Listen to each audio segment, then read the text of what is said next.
For all things Halloween, this is Hauntformer, and welcome to my first movie review of 2019. Thank you for joining me for this movie review, and I first want to say thank you to my buddy Jared for checking out this movie with me and getting me into this great trilogy by M. Night Shyamalan. If you couldn't figure it out already, today we are discussing Glass. So, Glass is the third installment in an M. Night Shyamalan thriller trilogy. If you didn't know, the first film in this series was Unbreakable from the year 2000, the second was Split from 2016, and finally in 2019 we have Glass, the concluding chapter of the trilogy. And the films are kind of superhero-esque movies, but a lot darker.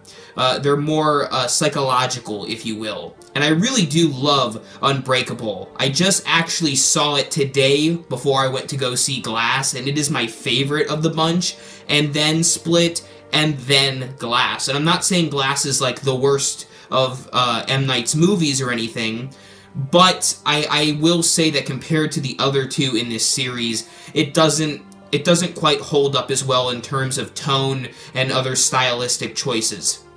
So, to follow the story in a very basic way, the first film, Unbreakable, follows David Dunn, the sole survivor of a train crash, and he believes that he has superhuman abilities.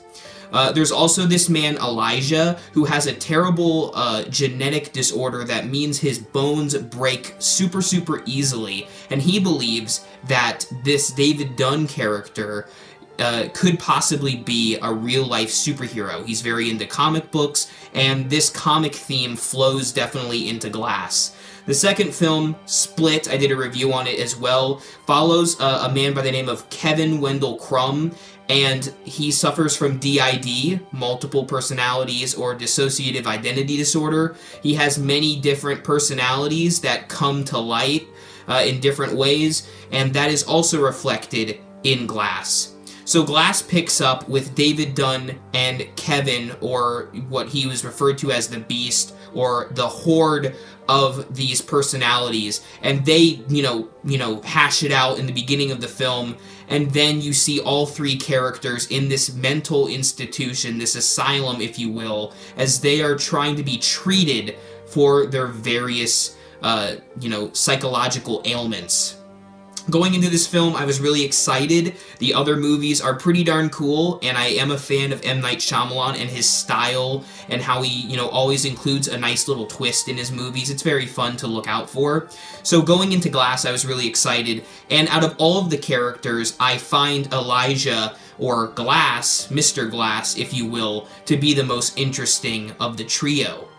And while the film is interesting for sure, there were just a few things that were holding it back for me. And I'm not saying that it wasn't enjoyable. If you enjoyed the other two, I'm sure you're going to get a kick out of this one, and it wraps up the trilogy quite well. But there are some questions that I have involving the film. I won't get into those here per se, but I'm sure you will notice them when you see the movie as well.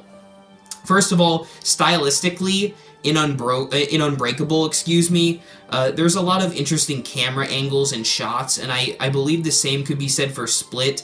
And the camera angles and the cinematography in Glass it was just average. It wasn't anything super exciting. There were a few really cool shots done throughout the film, but nothing that blew me away. So that was the first thing.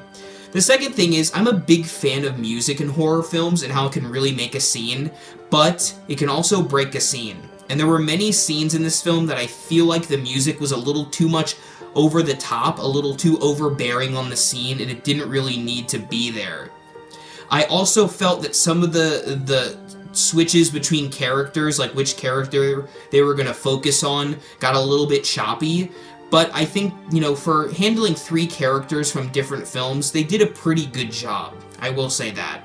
I did want to see more of Glass throughout the film. He doesn't really kind of appear until about halfway through it. You start to understand what his character is doing. But I will say his motivation and execution throughout the film is by far the coolest part of the film.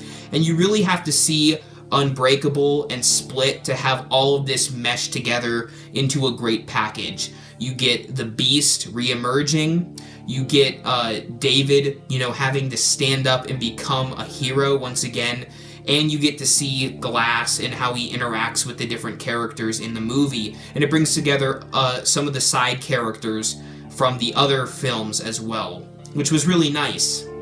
I also, I talked about, if you saw my review of Unsane, how much I love, creepy asylum films.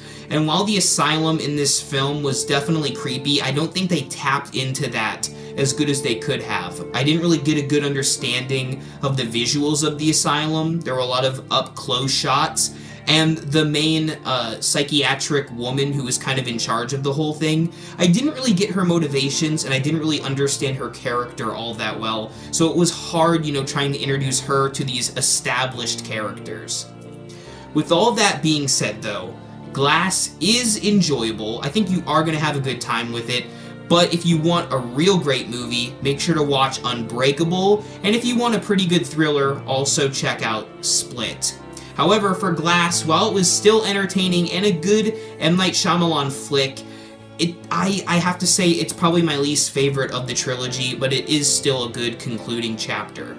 Overall, I'm going to give Glass a 3 out of 5 skulls on the R.I.P. Reviews rating scale. Thank you for watching the first movie review for 2019. I'm excited to do many more horror and thriller reviews, and if you have a suggestion for one, make sure to leave it in the comments below, please. Thanks again for watching, and remember, as always, for all things Halloween, this is Hauntformer.